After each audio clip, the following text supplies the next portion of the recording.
Hello everyone, my name is Om Kukad. In this short video, I will be explaining the concept of self-organizing maps or SOM. Self-organizing maps are a fascinating type of unsupervised neural network used for data clustering and visualization. They were introduced by Timo Cohen, which is why SOM is sometimes called the Cohen map. SOM are especially useful when we have a large amount of high dimensional data and want to find the pattern without labeled output.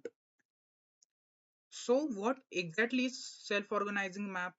A SOM is a type of machine learning algorithm that helps complex multidimensional data into two-dimensional grid while preserving the relationship between the data points. Each cell or node on this grid is known as neuron, and each neuron represents a weight vector, basically a point in input space. The beauty of SOM is that it helps us to visualize how different pieces of data are related to each other in an easy to understand 2D form. Let's quickly look at how SOM actually works. When we start, every neuron in a map has a random weight vector. Then we give input data to the network. The algorithm finds the neuron whose weights are most similar to the input. This is called best matching unit or BMU.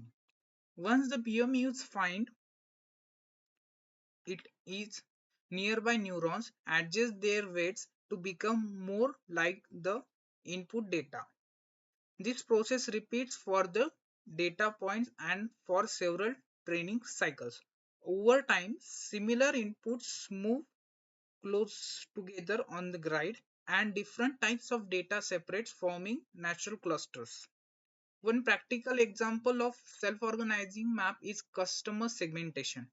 Imagine a supermarket has a data about customers' age, income, and spending score.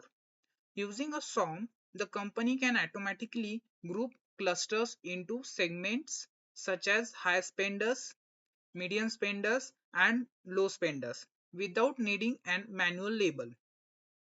These clusters helps the business design make better marketing strategies and offer personalized discounts.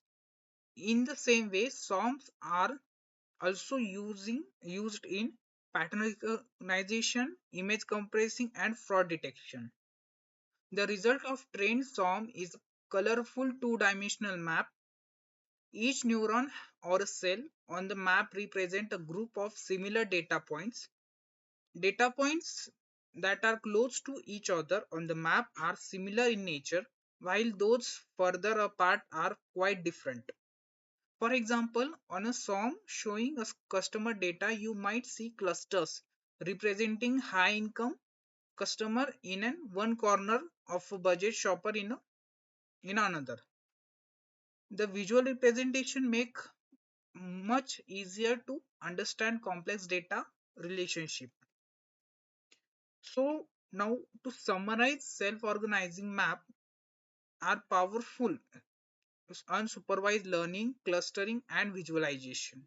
They take high dimensional data and convert it into 2D and simple 2D map that reveals hidden structures and patterns.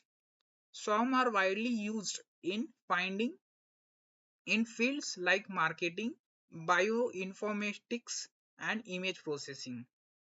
By automatically grouping similar data points, some help us to make sense of information that would otherwise be difficult to understand. Thank you for watching. I hope in this explanation you have clear understanding of how self-organizing maps works and why they are important.